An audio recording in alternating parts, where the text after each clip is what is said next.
Well, let me tell you a little bit about Evans. She's a fascinating lady. In the 20 years that she's been actively involved in the consciousness movement, Evans has been able to study with many wonderful teachers. She studied tarot and mediumship, as well as mastery with Rachel Sally, Egyptian mythology, theosophy, channeling and sacred sites with Paige Bryant, Native American shamanism with Peter Calhoun, and even Peruvian shamanism with Amaru Lee, not to mention Egyptology and astrology with Mary Lamando. And in the last 10 years, Evans has hosted internationally recognized teachers, shamans, and intuitives, as she also organizes small group educational visits to sacred sites. And her website is theperpetualpilgrim.com, and there's lots of wonderful information on there. It's a site that I follow, so do check out the site, theperpetualpilgrim.com, and sign up for Evans' blogs and newsletters. Well, Evans, welcome to the show. Well, good to be here with you, Stephen. Wonderful. It's great to have you back again. It's been about 18 months, I think, hasn't it? Yes, about a year and a half. Absolutely. Well, time flies. Well, it's wonderful to have you here again, and I'm so excited that we're going to speak about Thoth. And I was debating with somebody how to pronounce the name, because I think some people say Thoth and others say Thoth. How do you pronounce the name? I have always said Thoth. And Thoth. I think the others are correct, but if you go to Egypt and you talk to the Egyptians and you talk to the head of the antiquities, they say Thoth. So that's good enough for me. It sounds really authoritative, doesn't it? Thoth. Yes. Stand Yes. up and be... Prepare yourself, Thoth. Well, Evans, Thoth has other names, doesn't he? So can I start by asking you to tell us about Thoth's other names and his origin? Oh, I'll be happy to. His actually most ancient name is Tahuti. So every once in a while you'll see that name, Tahuti. But we know him in his Egyptian form as Thoth. And sometimes he's even referred to as Thoth the Atlantean. So that kind of suggests that his incarnations go way back before our written time to Atlantis. And the version we call Thoth is he was before the gods. They say he was born out of the primal waters.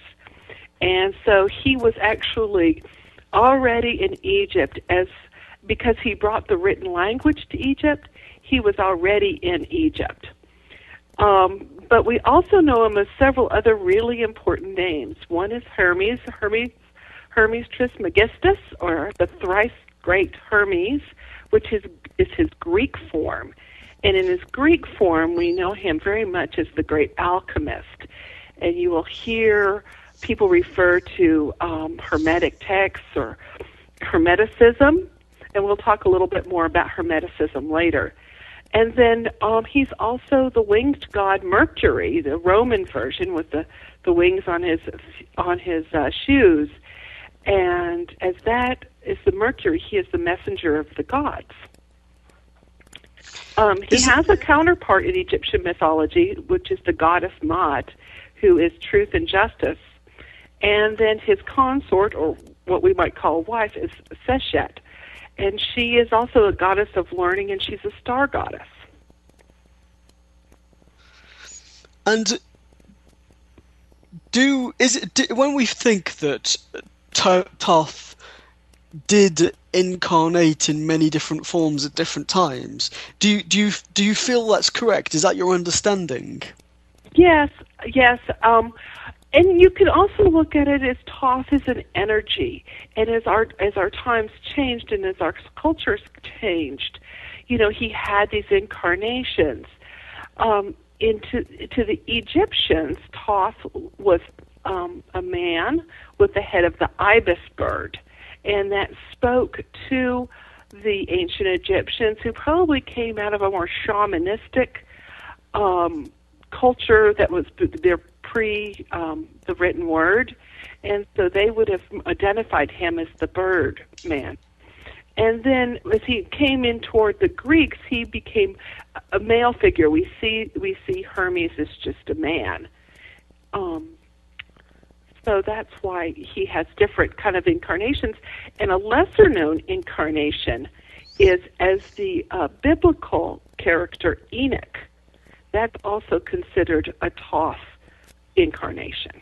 Ah, how interesting, because we had a radio show a few weeks ago in which we mentioned Enoch, the Book of Enoch. Right. We were told that there were actually many books of Enoch, but only several were saved at the time of the Great Flood. So, as Enoch was apparently the person that brought metaphysical knowledge, that carried incredible metaphysical knowledge, does that seem correct given what we know about Thoth? Yes, because from my understanding in the readings and studying I've done, Enoch was also called the Great Initiator, and he was believed to have initiated Moses and Solomon, two of the people in our history we consider some of the wisest men, into the Hermetic knowledge, and they were Solomon and Moses were Hermetic adepts. So he played that role during the biblical times. And so you mentioned Hermeticism. Yes. Is he, because of the name Hermes, responsible for Hermeticism? Yes, because let's talk some of his roles, some of the original information, or what Thoth brought to the world was wisdom and knowledge and writing, medicine, math, geometry in particular, and law. So Thoth was the originator of all the written word, and he brought with him the wisdom, what I consider the wisdom of the stars, with him and wrote them down. So he had the original knowledge of the stars and what we were here on this earth to do. And that then transformed through the ages, because the Greeks had so much influence and used the word hermetics instead of going back to the word Thoth. So we have some of the major works that we know of are the Emerald Tablets, the Hermetica, and the Egyptian Book of the Dead. All of those are attributed to Hermes and Thoth.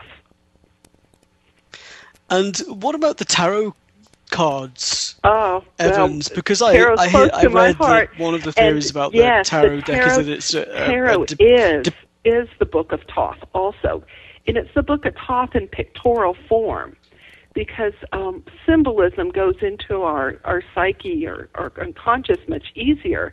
And I was just reading, someone called the tarot the unbound book of Hermes, and I very much agree with that. And I feel that Thoth is the great author of the tarot. You do? Yes, absolutely. So when we're working with tarot, and in my view, astrology, we are working with Thoth and the knowledge of Thoth. Absolutely, because if you know much about or study tarot, the major cards are the soul's journey through life, and that's the kind of our whole lifetimes, and that's kind of the whole point of our incarnation, is to learn the lessons, and the tarot lays out the lessons everyone must go through in order to reach the enlightenment, which is the world card completion, and then we start the cycle all over again. And that's kind of the whole point of the information that Thoth brought to the world. And so what do you feel Thoth represents for us nowadays in the 21st century? The same I things? I think he does much for us. First of all, the Hermetica, the Emerald Tablets and the Hermetica, have majorly influenced Western civilization. Western civilization, I'm not talking about the East, the Asia, the Buddhism and the Vedic. I'm talking about the Western, what we call the Western mystery tradition, which came out of Egypt and branched off into Islam, Christianity, and Judaism. All of that is influenced by Hermes and Hermetica. And the great literature of our Western culture is Hermetic.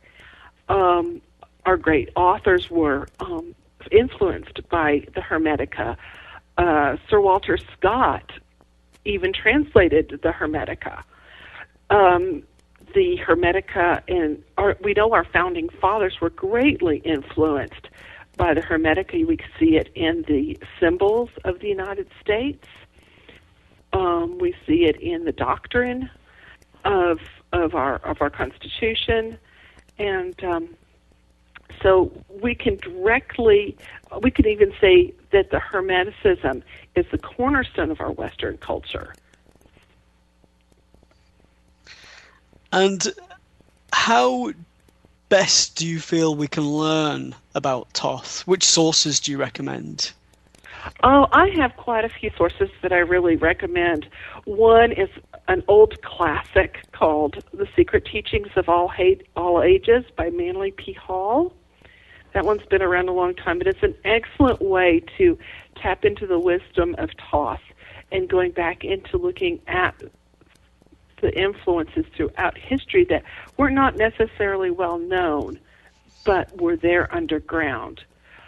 What happened was the Greeks when they took over Egypt 2,000 years ago, burning the Alexandria Library, tried to wipe out this knowledge of Thoth and Hermes, but some of the books were saved and were kept in secret schools. So much of the knowledge was underground, and it's just now that it can come out. But if you want to go directly to reading Thoth's work, there is you can buy many versions of the Hermetica. You can buy versions of the Emerald Tablets. You can buy the Egyptian Book of the Dead. I particularly like a version called Awakening Osiris. And then another very good explanation of the Emerald Tablets is one called the Emerald Tablets, Alchemy for Personal Transformation by Dennis Hawk. I highly recommend that book. And did Thoth, was this information, these writings, were they channeled by individuals from Thoth, or did Thoth actually write them himself? Or do we even know? That's a little bit of a mystery, but I believe the original works of the Books of the Dead and the Emerald Tablets, I believe those were written by Thoth. And then I think modern day literature that talks about Hermes and Thoth, I like to think of it as tapping into that stream of energy.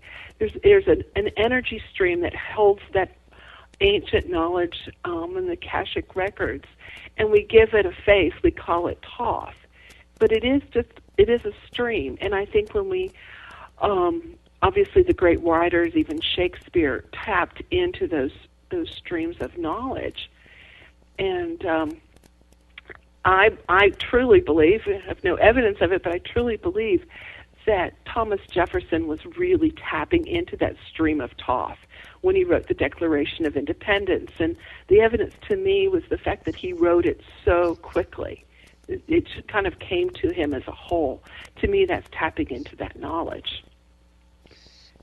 So we could, in effect, meditate on the energy of Thoth and potentially learn in meditation. Oh, absolutely, and get some more of those information. There's a couple other really modern influences of people that I really see as being influenced by Thoth, and one is a Cherokee Indian that used to live, that was from my part of the country in East Tennessee, and his name was Sequoia. And you see pictures of Sequoia. He holds a tablet. He has a turban on his head. And Sequoia was the first person to come up with an alphabet. In thousands of years, he came up with the Cherokee alphabet. And he was when he was doing the final work on it, he said that the sounds of the birds told him how to write the sounds of the alphabet. And that, that's Thoth. And he was so accurate in this alphabet that the entire Cherokee Nation became literate within months. Now that's Thoth at work. That is tapping into that stream of knowledge in a modern day. I remember once, Evans, when I was a kid, my mother, in the UK, we used to hang washing the clothes to dry outside in the summer and the spring. And I remember my mother always used to do that early in the morning before we all went out, before I went to school. And I remember she came into the kitchen from the garden one day and said, I was putting out the clothes and a bird spoke to me.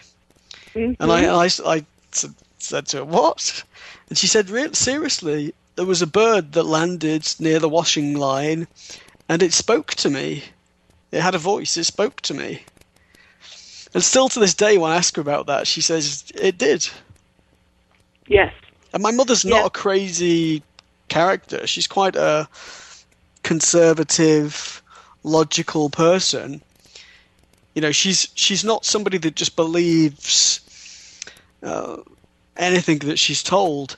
And certainly she's quite skeptical when it comes to metaphysics. But she insists that this bird spoke to her. Yeah, and I very much believe that the birds are the messengers, like Mercury. They're the messengers of the gods. They have wings, and but when I read that at Sequoia's museum, I thought, boy, was he tapping into that universal knowledge. And then I wanted to tell you another really modern instance where I really see Thoth's influence, and that's in the Harry Potter books. My kids happen to be the whole Harry Potter age, and when you hear the story that J.K. Rowling says, it came to her as almost a complete story that she wrote down, and then she developed it from then.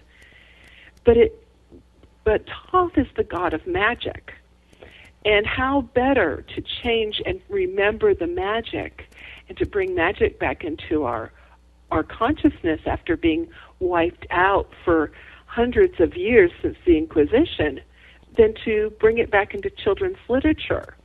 And to me, the Harry Potter stories are the work of Thoth, reminding the children, sending a whole generation into the magic and the mysteries of our world.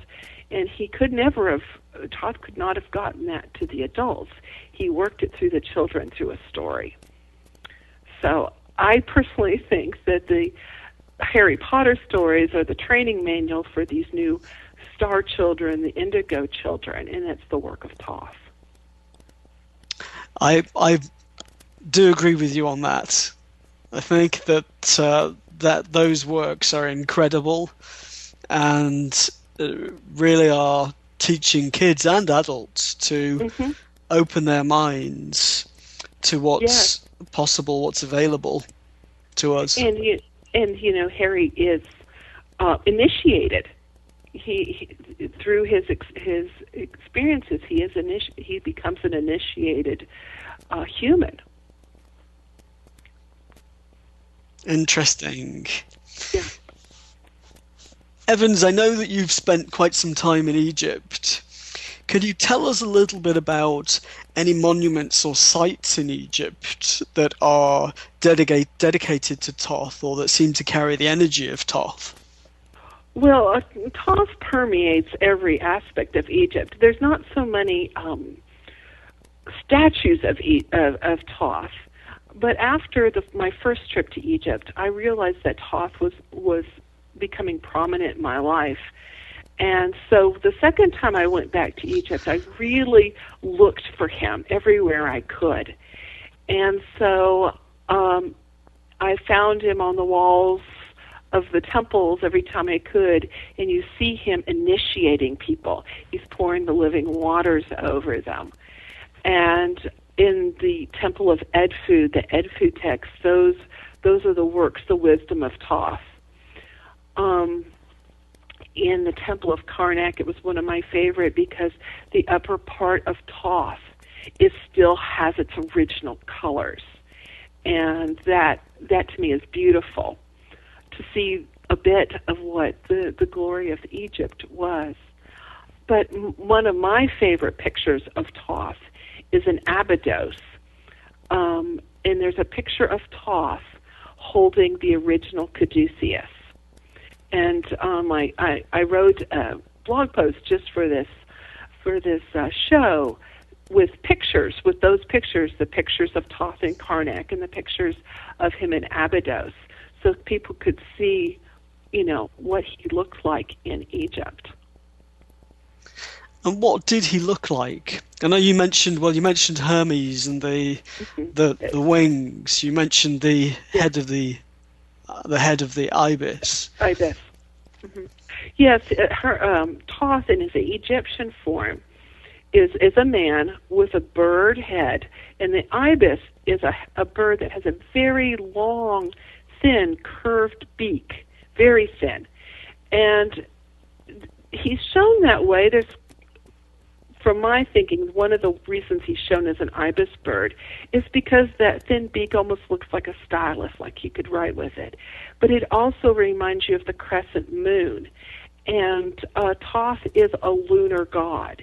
He is a mediator between the earth and stars, between God and man. So on his head, he has the lunar crown. And you also see him holding a tablet in the stylus or pen, so that he is ready to take down all the information to write. He is ready, and that's what I was saying in the pictures of Sequoia. He's holding a tablet ready to write, and it just so reminds me of Thoth. Every once in a while, you'll see Thoth represented as a baboon, but almost always you will see him as an ibis. Now, you mentioned Sekhmet as well, Evans. Can you tell us a little about Sekhmet? Well, Sekhmet, Sheshat is his consort, but Sekhmet is one of the other great goddesses of Egypt, and she is a lion-headed goddess, and this is also part of that kind of shamanic taking on the look of the animal to help portray.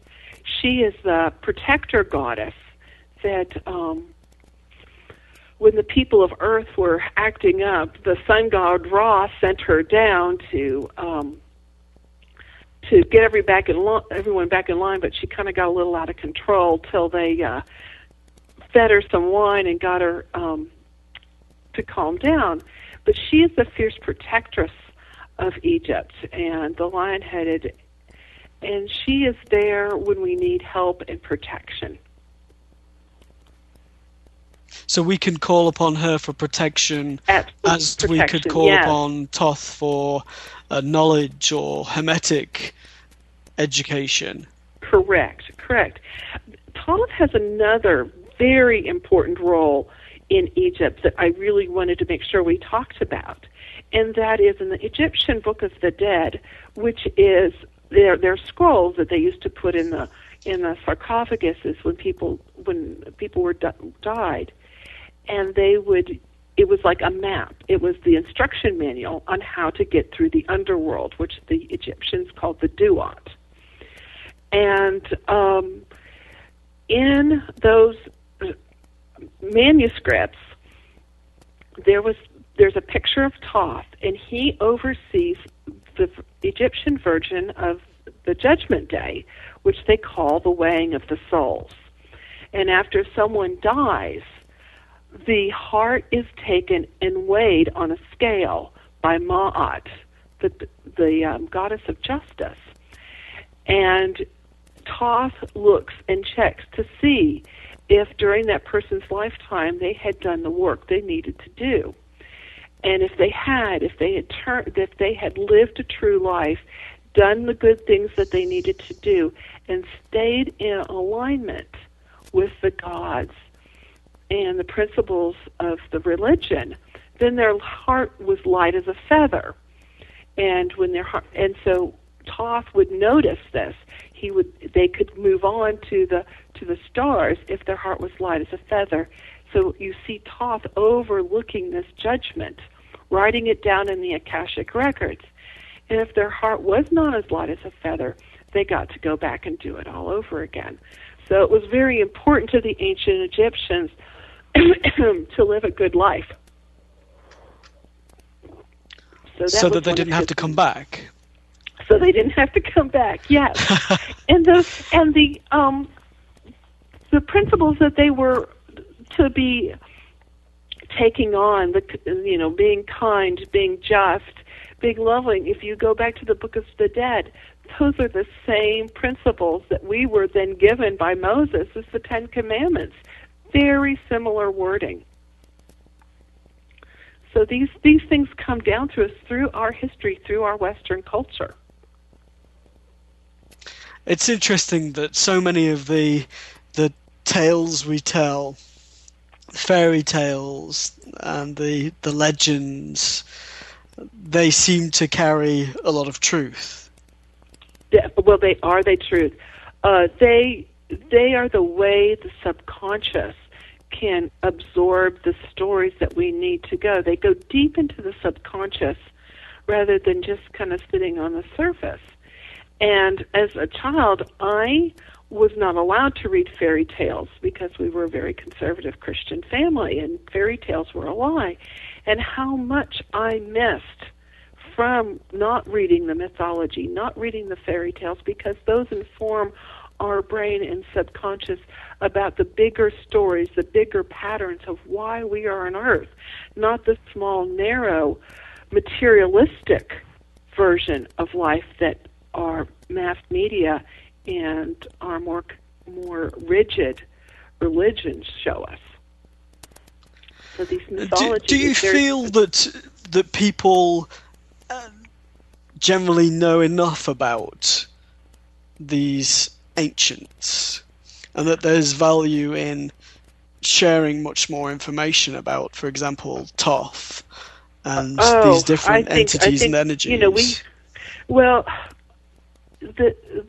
The medieval church, which just controlled every aspect of life, removed a lot of this from our lives. The Greeks destroyed the library.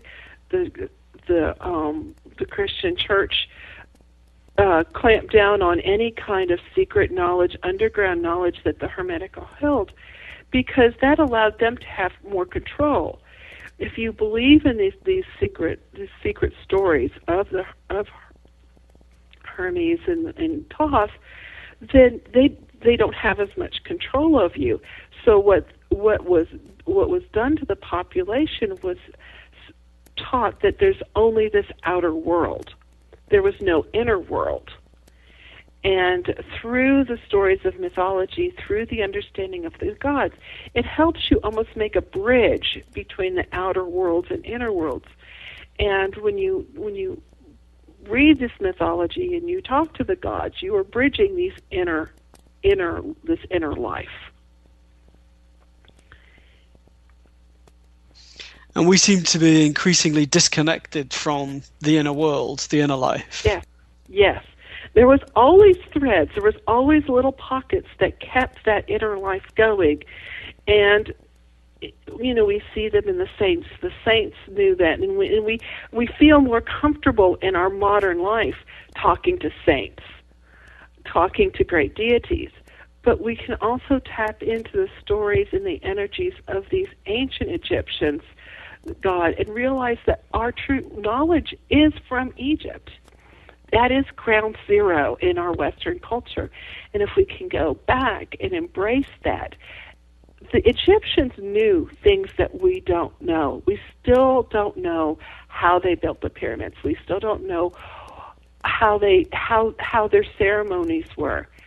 And we, by going back and studying and remembering, reconnecting with the source of our original knowledge, we can regain that power that was taken from us during the Middle Ages, and by the Greeks when they came to wipe out Egypt to overtake it. Well, Evans, in a moment we're going to take a break, but a commercial break just for a moment. But I want to ask you before that. I've been reading that the pyramids are far older, or the Sphinx. Let's take the example of the Sphinx. The Sphinx is apparently far older than archaeologists acknowledge. Oh, definitely. And so, how old do you think the Sphinx is, and why are people resisting the truth about its age? Well, I believe there's evidence that the Sphinx and the pyramids are more like 10,000 years old. The Sphinx is a lion originally, and that reflects the age of Leo. So we're talking 10, 12,000 years ago. And we don't know how the pyramids are built. They have all these theories, but we really don't know. When you go and you stand in those places, we do not to this day have the technology to build the pyramids. So how could some people who had ropes and pulleys possibly make those? And what was the second part of your question there? Why people might be resisting the truth. That's because the last several hundred years, through literalism of our stories in Christianity and Islam, we believe that those religions say that the world is only 6,000 to 7,000 years old. Okay. So, and that's so important to them that they cannot believe that there's something outside of that. Egyptology in Egypt is controlled by Islam, and so things must fit in with their worldview. You cannot be an Egyptologist teaching in the temples if you are not an Egyptian. Because if we acknowledge the truth, we'd have to rewrite the history books. Yes, and you wipe out everyone's religion.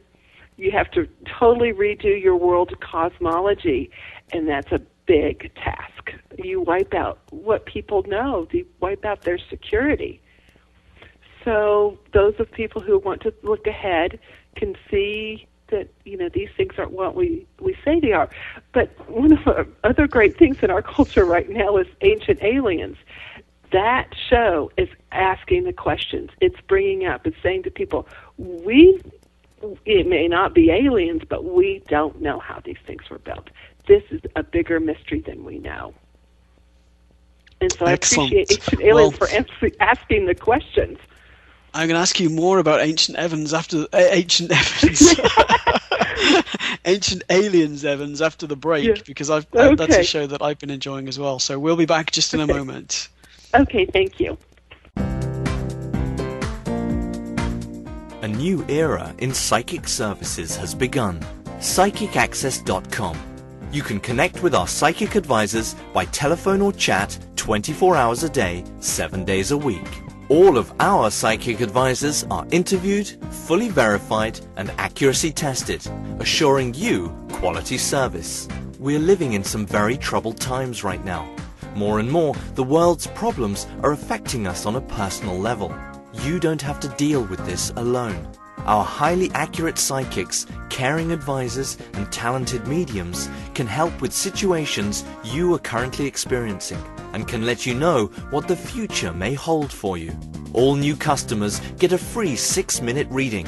All you have to do is register. Why not visit us now and get a free reading at PsychicAccess.com.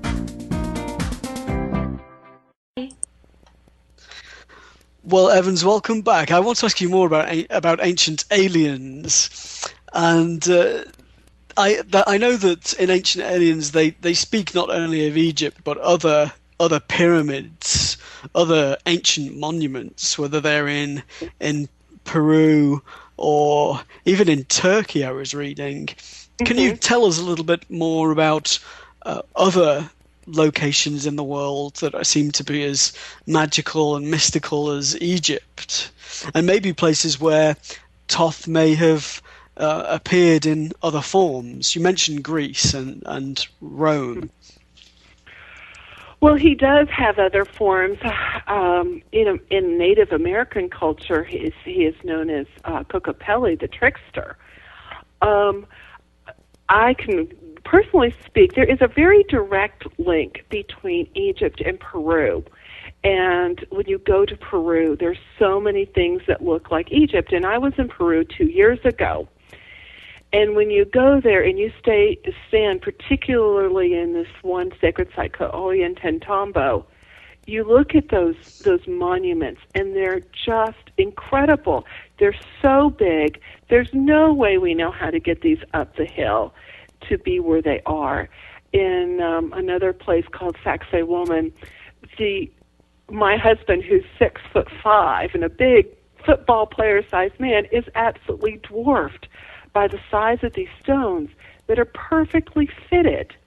So there are some mysteries there of how these monuments are and why they're there.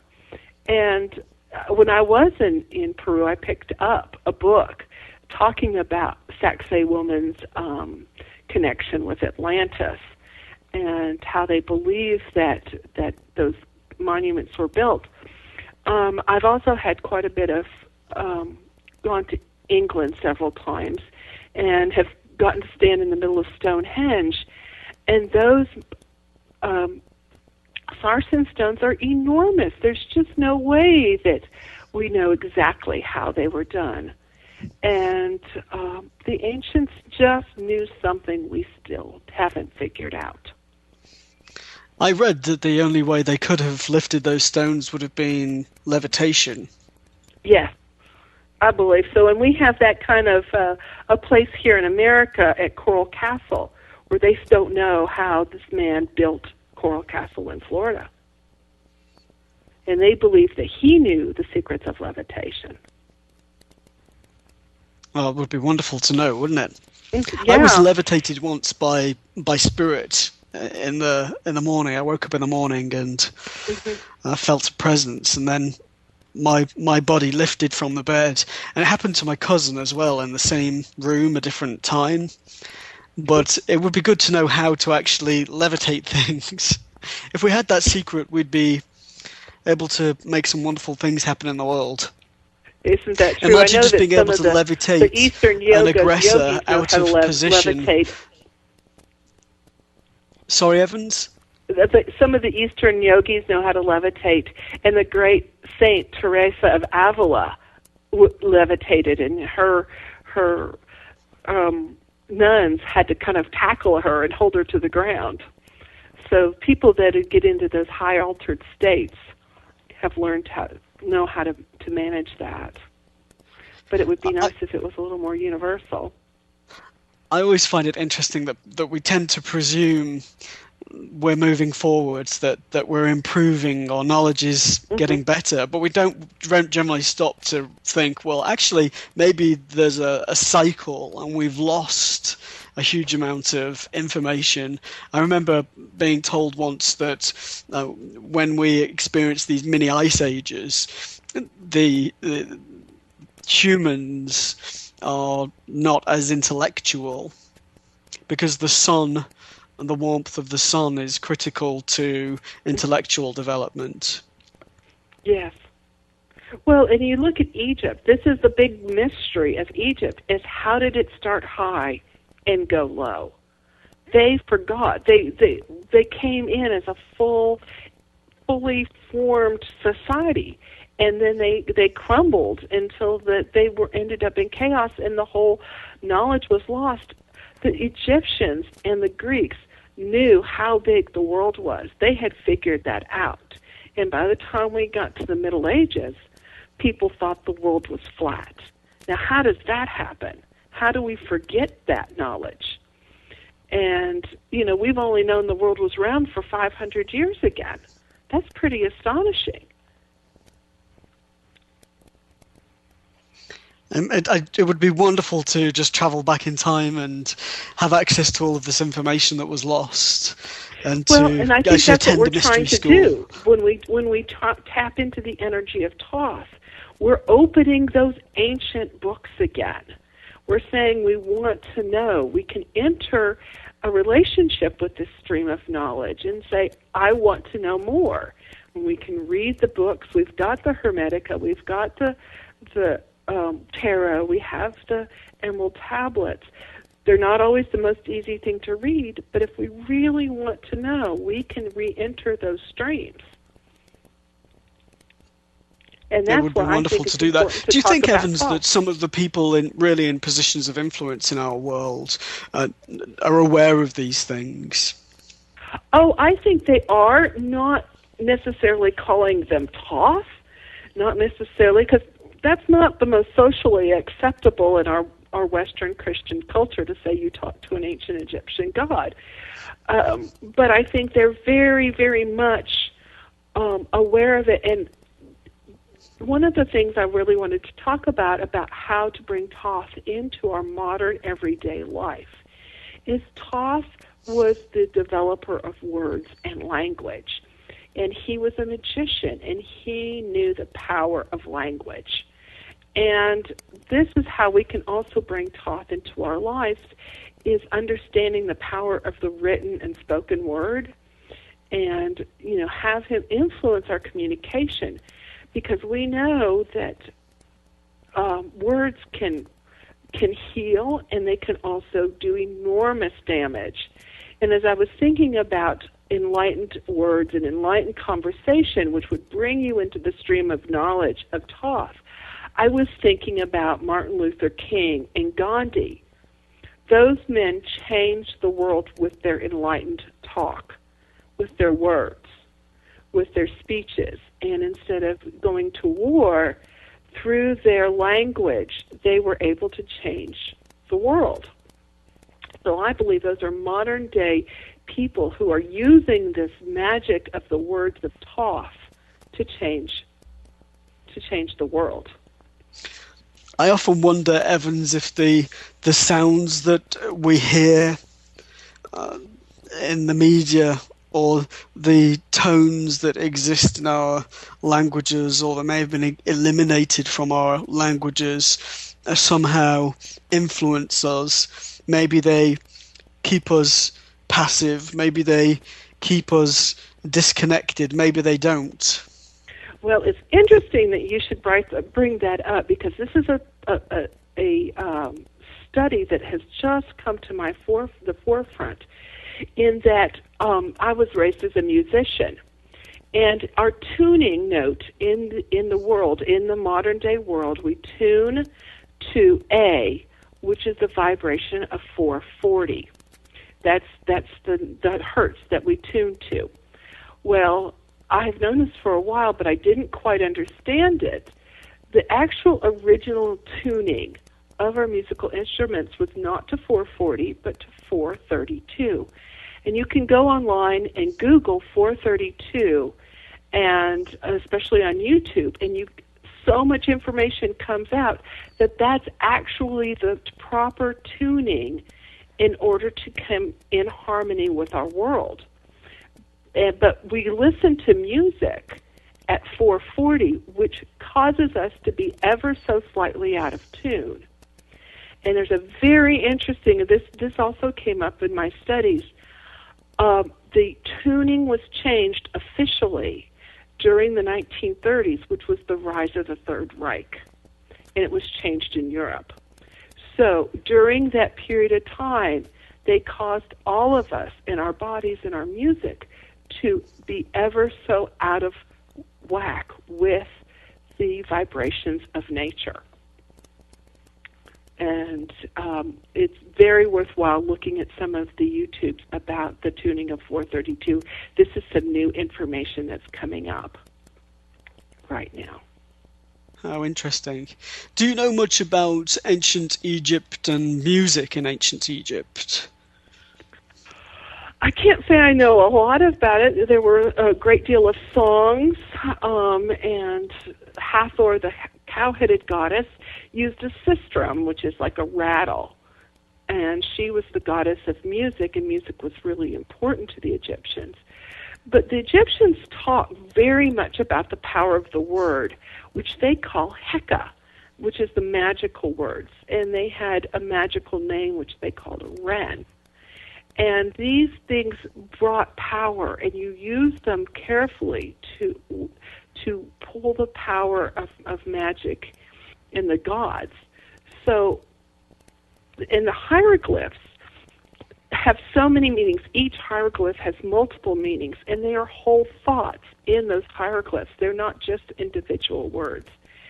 So they saw words and writing very different from us. They tapped into the subconscious with these symbols versus us using letters that we've learned to read, but are not symbols that go deep into our unconscious. Do you think that different languages provide access to different states of consciousness or different memories, different connections to spirit? Oh, I definitely do. I think different languages develop people in different ways, and I think the languages. What's the best way you can say it? When you read about languages, they develop the brain very specifically, and by the use and emphasis of certain words and certain concepts, and you will hear that certain languages don't have major concepts that other languages do. And so we now sometimes borrow words from another language because we don't have that concept in our vocabulary. And I read an article in China, the place where dyslexia is in the brain of Chinese people is in a totally different place than dyslexia in English speakers. And I find that fascinating. You would think it would be in the same part, but it's not. It's always fascinating to listen to you, Evans. You've got... Thank you. I'm not sure if we're having a bit of an audio problem, but in any event, I wanted to ask how they would actually worship this deity physically. Did they give him any offerings? I'm not sure that Thoth was so much worshipped. He was the intermediary between the gods. So the gods that would be part of, they would have different sets of gods, like they had the Memphis Triad, where they had Ptah and Sekhmet and Nefertum, or Osiris and Isis. Those would have been the gods that would have been worshipped in the temples, but not so much Thoth. He was more of the god that they would see as the writing god, the scribe. So they wouldn't necessarily be worshiping the scribe. So we were just discussing Mercury. So he was the intermediary, very important, but a neutral figure in essence. Yes, he was the messenger of the gods, and that's why he had the wings. And in Mercury's hand, you will see him often holding the caduceus, which we now use as the medical symbol. But that is Mercury's symbol, and it's got the wings on the top. But that is Thoth's symbol. And the caduceus is a very important part of how we recognize Thoth, because it is his symbol of learning the enlightenment.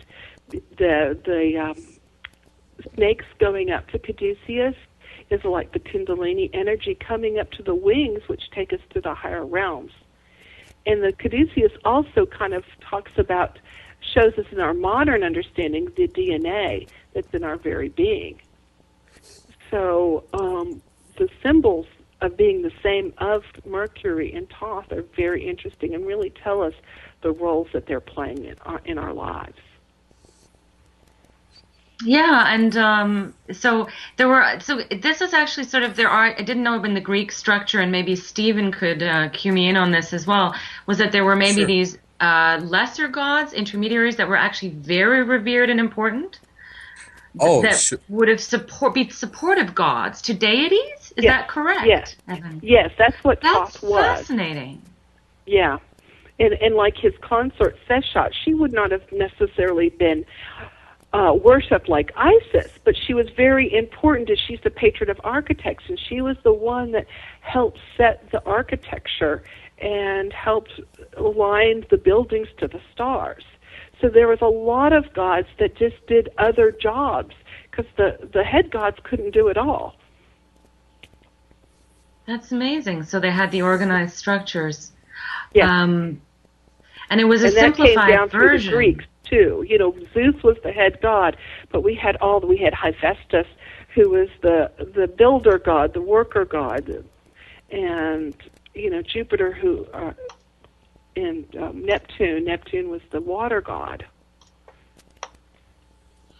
Yes, I know, and I'm just wondering now with the there's going to be a few that are going to be coming up right now with the discovery of more planets, and I was just thinking about the gods that haven't been named, the unnamed gods that may be coming up right now. They'll have to come up with that.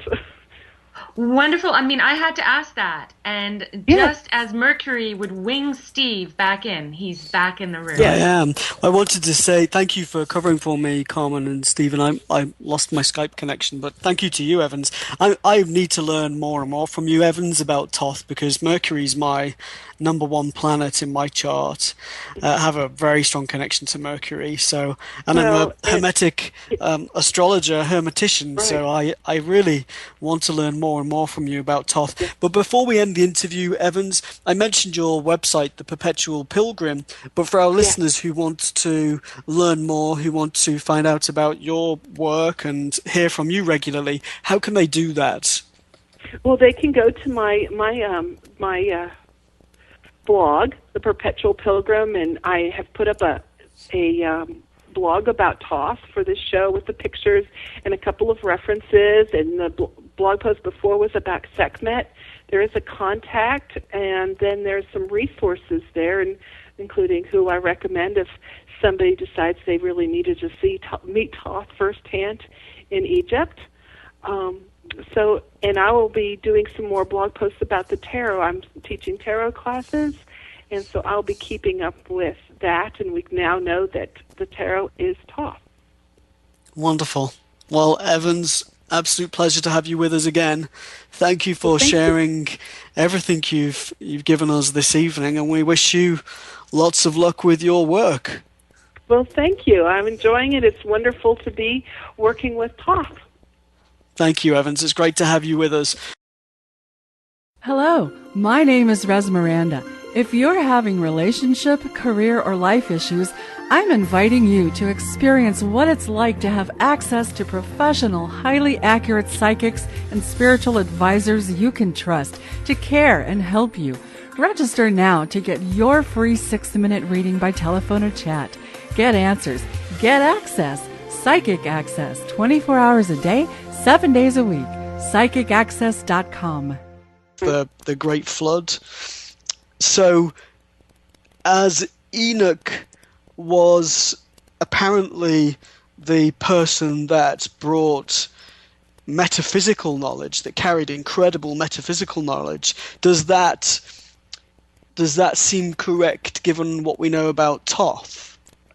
Yes, because from my understanding in the readings and studying I've done, Enoch was also called the Great Initiator, and he was believed to have initiated Moses and Solomon, two of the people in our history we consider some of the wisest men, into the Hermetic knowledge, and Solomon and Moses were Hermetic adepts.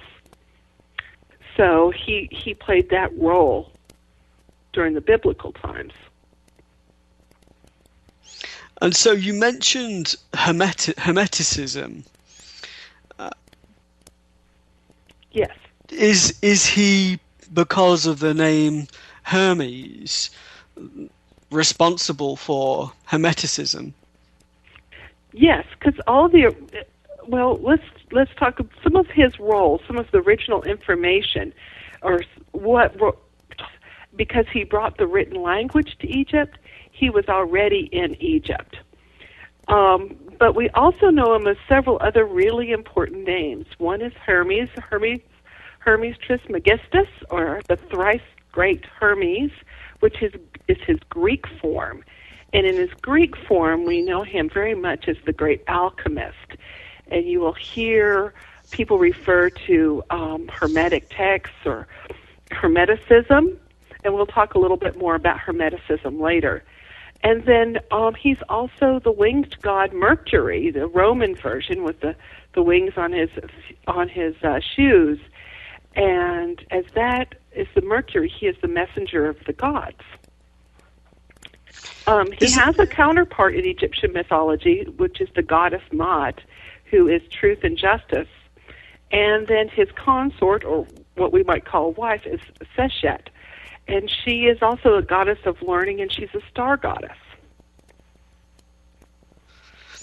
And when we think that Thoth did incarnate in many different forms at different times, do you feel that's correct? Is that your understanding?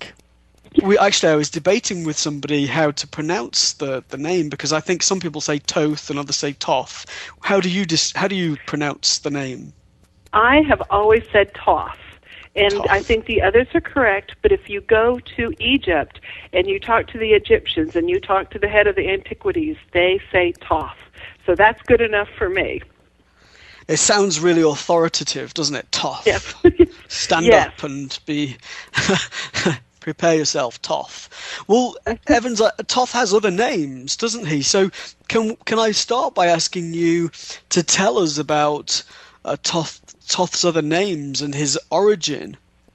Oh, I'll be happy to. His actually most ancient name is Tahuti. So every once in a while you'll see that name, Tahuti. But we know him in his Egyptian form as Thoth. And sometimes he's even referred to as Thoth the Atlantean. So that kind of suggests that his incarnations go way back before our written time to Atlantis. And the version we call Thoth is he was before the gods. They say he was born out of the primal waters. And so he was actually already in Egypt as... Well, let me tell you a little bit about Evans. She's a fascinating lady. In the 20 years that she's been actively involved in the consciousness movement, Evans has been able to study with many wonderful teachers. She studied tarot and mediumship, as well as mastery with Rachel Sally, Egyptian mythology, theosophy, channeling and sacred sites with Paige Bryant, Native American shamanism with Peter Calhoun, and even Peruvian shamanism with Amaru Lee, not to mention Egyptology and astrology with Mary Lamando. And in the last 10 years, Evans has hosted internationally recognized teachers, shamans, and intuitives, as she also organizes small group educational visits to sacred sites. And her website is theperpetualpilgrim.com, and there's lots of wonderful information on there. It's a site that I follow, so do check out the site, theperpetualpilgrim.com, and sign up for Evans' blogs and newsletters. Well, Evans, welcome to the show. Well, good to be here with you, Stephen. Wonderful. It's great to have you back again. It's been about 18 months, I think, hasn't it? Yes, about a year and a half. Absolutely. Well, time flies. Well, it's wonderful to have you here again, and I'm so excited that we're going to speak about Thoth. And Yes. And you can also look at it as Thoth is an energy, and as our times changed and as our cultures changed, he had these incarnations. To the Egyptians, Thoth was a man with the head of the ibis bird. And that spoke to the ancient Egyptians, who probably came out of a more shamanistic culture that was their the written word. And so they would have identified him as the bird man. And then as he came in toward the Greeks, he became a male figure. We see Hermes as just a man. So that's why he has different kind of incarnations. And a lesser-known incarnation is as the biblical character Enoch. That's also considered a Thoth incarnation. Ah, how interesting, because we had a radio show a few weeks ago in which we mentioned Enoch, the Book of Enoch. Right. We were told that there were actually many books of Enoch, but only several were saved at the time of